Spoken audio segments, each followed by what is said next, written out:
Hello, and welcome back to our channel.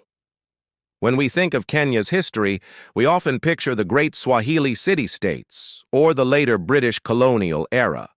But what if I told you there was another European power that dominated the Kenyan coast for 200 years, long before the British even arrived? Today, we're diving deep into the fascinating and often brutal story of the Portuguese in Kenya. Let's set the scene. It's the very end of the 15th century. The Indian Ocean is a bustling superhighway of trade, connecting Africa, the Middle East, India, and beyond. Spices, gold, ivory, silks. It's a treasure trove of wealth, largely controlled by Arab and Swahili merchants. Then, appearing on the horizon, are strange ships with large white sails and crosses. Vasco da Gama and the Portuguese have arrived, and their agenda is crystal clear: to seize control of this incredibly lucrative trade network. Their primary goal wasn't just to participate in the trade, it was to monopolize it. They wanted to create a vast commercial empire, a Estado da India, or State of India, controlled from Lisbon. This meant bypassing the traditional Venetian and Muslim middlemen who brought goods overland to Europe. By controlling the sea routes around Africa, they could cut out the competition and reap all the profits.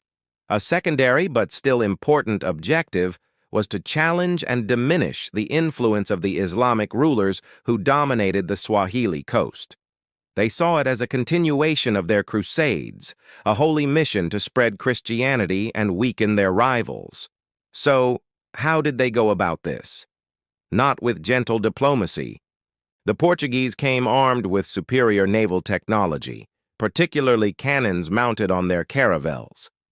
They understood that control of the sea meant control of the coast. When they encountered resistance from powerful city-states like Kilwa and Mombasa, their response was swift and ruthless. They didn't just defeat them, they sacked them, burning cities and looting their wealth. This display of force sent a chilling message to the entire coastline: submit or be destroyed. This gunboat diplomacy effectively shattered the existing power structures that had been in place for centuries. The network of independent and sometimes competing Swahili city-states was suddenly forced under the thumb of a foreign power. The Portuguese established a system of control, building imposing forts to secure their strategic locations. The most famous of these, Fort Jesus in Mombasa, still stands today as a powerful symbol of this era. It wasn't just a military base, it was the administrative heart of Portuguese control in the region, a fortress designed to withstand both local uprisings and attacks from rival powers like the Ottoman Turks. From these strongholds, they imposed their will. They demanded tribute from local rulers and implemented a system of permits called cartazes. Any trading vessel in the Indian Ocean had to purchase this permit from the Portuguese. If a ship was caught without a cartaz, its cargo could be confiscated, and the crew could be killed or imprisoned. This was a protection racket on a massive oceanic scale.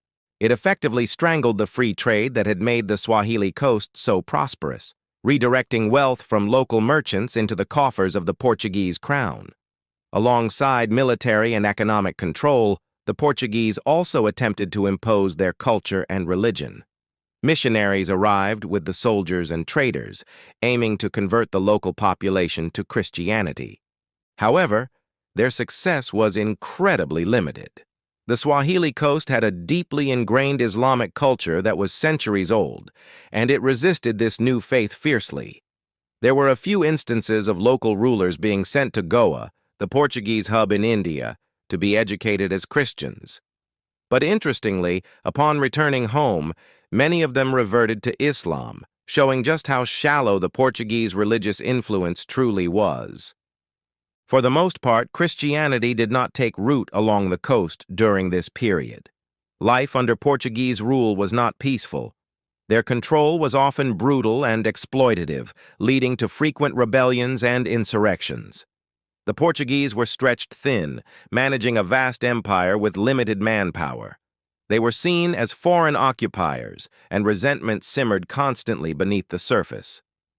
For 2 centuries, the history of the coast was marked by a cycle of local uprisings followed by brutal Portuguese crackdowns. They disrupted trade, they demanded taxes, and they ruled with an iron fist, but they never truly won the hearts or minds of the people. So how did this 200-year reign come to an end? It wasn't a single event, but a gradual decline coupled with a new rising power. The Portuguese Empire was overextended globally, and their grip on the Swahili coast began to weaken. Local resistance became more organized and persistent. The final blow came from another maritime power, the Omani Arabs. Sensing Portuguese weakness and encouraged by pleas for help from the coastal cities, the Omanis launched a series of attacks. The ultimate showdown was the Siege of Fort Jesus, which began in 1696. It was an epic, grueling struggle that lasted for nearly 3 years.